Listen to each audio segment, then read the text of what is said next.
ପ୍ରେମ ଏକ ଅକୁହା ବେଦନା ଭାଗ 1।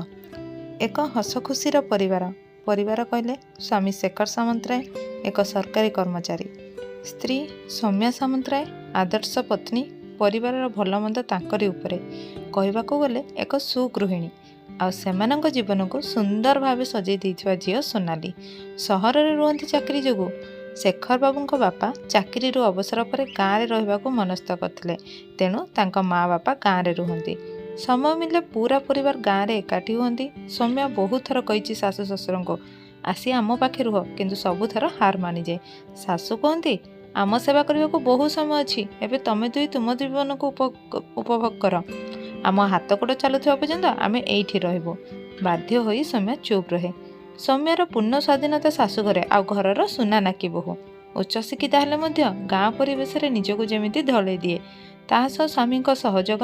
ସୌମ୍ୟାର ପୂର୍ଣ୍ଣ ସ୍ୱାଧୀନତା ଶାଶୁଘରେ, ଆଉ ଘରର ସୁନା ନାକି ବୋହୂ ପରିବେଶରେ ନିଜକୁ ଯେମିତି ଢଳେଇ ଦିଏ, ତାହା ସହ ସ୍ୱାମୀଙ୍କ ସହଯୋଗ।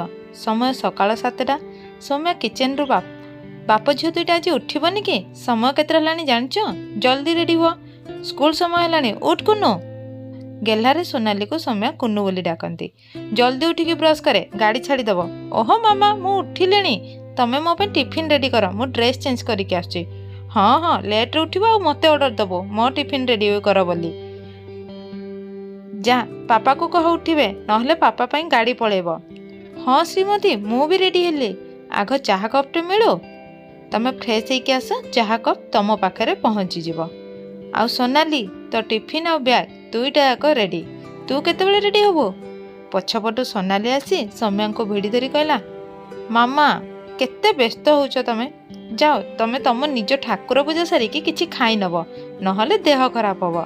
ମୁଁ ଜାଣିଛି ଆମେ ଗଲା ପରେ ବି ତମ କାମ ସରିବନି କି ଖାଇବନି। ମୁଁ ନଥିଲେ ମାମା କ'ଣ ହେବ କେଜାଣି? ସୌମ୍ୟା କହିଲା, ମୋତେ ଲାଗୁଛି ମୁଁ ତ ମାମା ନାହିଁ, ତୁ ମୋ ମାମା। କେତେ କଥା କହୁଛୁ, ଯା ଶୀଘ୍ର ଖା। ମା ଝିଅଙ୍କ କଥୋପକଥନକୁ ଶେଖର ବାବୁ ଶୁଣି ହସୁଥିଲେ।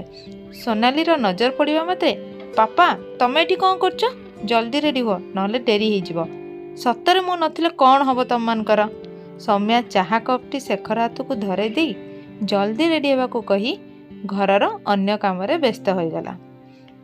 ଝିଅକୁ ବସ୍ରେ ବସେଇ ଶେଖର ଯିବେ ମାର୍କେଟ। ସେଇଠୁ ଫେରି ଗାଧେଇ ଜଳଖିଆ କରିକି ଅଫିସ୍। ଏ ତ ନିତିଦିନିଆ କାମ ତାଙ୍କର। ଶେଖର ଅଫିସ୍ ଯିବାକୁ ବାହାରୁଛନ୍ତି। ସୌମ୍ୟା କହିଲା, ଆଜି ଦିନବେଳା ମୁଁ ମୋ ସାଙ୍ଗ ଘରକୁ ଯିବି, ତମେ କୁନୁକୁ ପିକଅପ୍ କରିଦେବ ପ୍ଲିଜ୍। ମୁଁ ଆସୁ ଆସୁ ଟିକେ ଡେରି ହେଇଯାଇପାରେ। ହଉ ଠିକ୍ ଅଛି, ଯୋ ହୁକୁମ ଶ୍ରୀମତୀ। ସୌମ୍ୟାକୁ ପୂର୍ଣ୍ଣ ସ୍ୱାଧୀନତା, କେବେ ବି କୌଣସି କଥାରେ ରୋକଠୋକ ନାହିଁ। ଶେଖରଙ୍କ ଆଦେଶ, କୌଣସି କଥାରେ ଅନୁମତି ମାଗିବା ଦରକାର ନାହିଁ, ବାସ୍ ଜଣେଇଦେବ। ସ୍ୱାମୀ ଓ ସ୍ତ୍ରୀ ସମାନ। ସ୍ୱାମୀ ଯେତେବେଳେ ସ୍ତ୍ରୀର ଅନୁମତି ମାଗୁନି ତ ସ୍ତ୍ରୀ ପାଇଁ ଏତେ କଟକଣା କାହିଁକି? ବାସ୍, ସୁନ୍ଦର ବୁଝାମଣା ଦୁହିଁଙ୍କ ମଧ୍ୟରେ ଥିବା ଆବଶ୍ୟକ, ତାହେଲେ ଜୀବନଟା ସହଜ ହୋଇଯିବ। ଶେଖର ଅଫିସରୁ ଫେରି ମୋବାଇଲ ଚଳାଉଥାନ୍ତି। ସୋନାଲି ଖୁବ୍ ବ୍ୟସ୍ତ। ମାମା କେତେବେଳେ ଆସିବେ? ସେ ତା ପାପାକୁ ଜିଦି କରିଥାଏ, ମାମାଙ୍କୁ ଫୋନ୍ କର, ଜଲ୍ଦି ଆସିବେ। ରାତି ଖାଇବା ସେ ତା ମାମା ହାତରୁ ହିଁ ଖାଏ। ମାମାର ଏତେ ଲେଟ୍ କ'ଣ ଯେ? ରହ ମାମା, ବ୍ୟସ୍ତ ହେନା, ତୋ ମାମା ଆସିଯିବ। ଚାଲ, ଆଜି ମୁଁ ତତେ ଖୁଆଇଦେବି। ନା, ମାମା ଖୁଆଇଦେବେ। ସୌମ୍ୟା ଉପରେ ନଜର ପଡ଼ିଯିବାରୁ ଖୁସି ହେଇ ମାମା ଚିଲେଇଲା, ମାମା ତମେ ଆସିଗଲ, ମୁଁ ତମକୁ ହିଁ ଅପେକ୍ଷା କରିଥିଲି, ଚାଲ ମୋତେ ଖୁଆଇଦେବ। ସୌମ୍ୟାକୁ ଚୁପ୍ ଦେଖି ଶେଖର କହିଲେ, ସୌମ୍ୟା, ସୋନାଲି ତମକୁ ଡାକୁଛି। ସୌମ୍ୟା ତରବର ହୋଇ ରୋଷେଇ ଘର ଆଡ଼େ ଚାଲିଗଲା। ପାପା, ମାମାର କ'ଣ ହେଇଛି? ମାମା କ'ଣ ଧୁଆଧୁଇ ନ ହୋଇ କିଚେନରେ ପଶିଗଲା? ମୋତେ ତ କେତେ ନାଲି ଆଖି ଦେଖାନ୍ତି। କିଛି ନାହିଁ ମା, ତ ଖାଇବା ଟାଇମ୍ ହେଇଗଲାଣି ତ, ମାମା ବାଢ଼ିବାକୁ ଯାଇଥିବେ। ସୌମ୍ୟା କିଚେନରୁ ବାହାରି ସୋନାଲିକୁ କହିଲା, ନେ ଖାଇନେ ଜଲ୍ଦି। ଶେଖର ଆଶ୍ଚର୍ଯ୍ୟ ହେଇଗଲେ ସୌମ୍ୟାର ସୋନାଲି ଡାକ ଶୁଣି। ସୋନାଲି ଜିଦି କଲା, ମାମା ତମେ ମୋତେ ଖୁଆଇ ଦିଅ, ନହେଲେ ମୁଁ ଖାଇବିନି। ଚୁପ୍, ତୁ ବେଶୀ ଜିଦିଆ ହେଇଗଲୁଣି, ଚୁପଚାପ ବସିକରି ଖା, ନହେଲେ ମୋ ଠାରୁ ମାଡ଼ ଖାଇବୁ, କହିଦେଇ ସୌମ୍ୟା ଚାଲିଗଲା ରୁମ୍କୁ।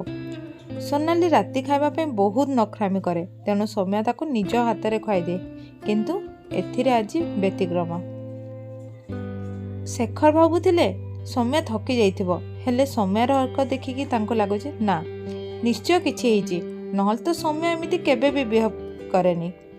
ତ ଏ ବ୍ୟତିକ୍ରମ କାହିଁକି?